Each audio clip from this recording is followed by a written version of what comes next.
నోటి తొత్తరగాళ్ళని ఉంటారు. ఏది పడితే అది గబక్కన మాట్లాడేస్తారు, లేదా బోళా మనుషులు అనొచ్చేమో. ఆ సరదాగాను సంతోషంగాను చెప్పేస్తూ ఉంటారు. అదానీల గురించి అంబానీల గురించి రోజు తీవ్ర స్థాయిలో విరుచుకుపడుతూ ఉంటుంది కదా కాంగ్రెస్ పార్టీ. సరే నిన్ననే మొన్న కాంట్రవర్సీ కూడా వచ్చింది కదా, ఏం టెంపోలో డబ్బులు వచ్చినాయి ఏంటి, అందుకని చెప్పిన రాహుల్ ఈ మధ్యన మాట్లాడట్లేదని. ఆ తర్వాత అంటే టెంపోల్లో డబ్బులు వస్తేనే మోడీకి తెలుసా అంటూ రాహుల్ చమక్కులు వేసినటువంటిది చూసాం. ఇప్పుడు దీని మీద అధీర్ రంజన్ చౌదరి ఎవరైతే లోక్సభలో ప్రతిపక్ష నాయకుడు, కాంగ్రెస్ పార్టీ పక్ష నాయకుడు, అట్లాగే బెంగాల్కి సంబంధించినటువంటి నాయకుడు, ఒక నిజాన్ని చెప్పేశాడు. వాళ్ళు ఫండింగ్ అంతా బీజేపీ వాళ్ళకి ఇచ్చుకుంటున్నారు, మాకు కూడా ఇస్తే మేమెందుకు మాట్లాడతామని. అది అసలు విషయం. ఇప్పుడు ఆ మొక్క ఆయన ఏమన్నాడో ఓసారి విందాం.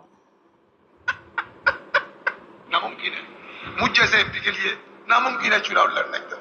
एक बैग पैसे से बन जाएगा।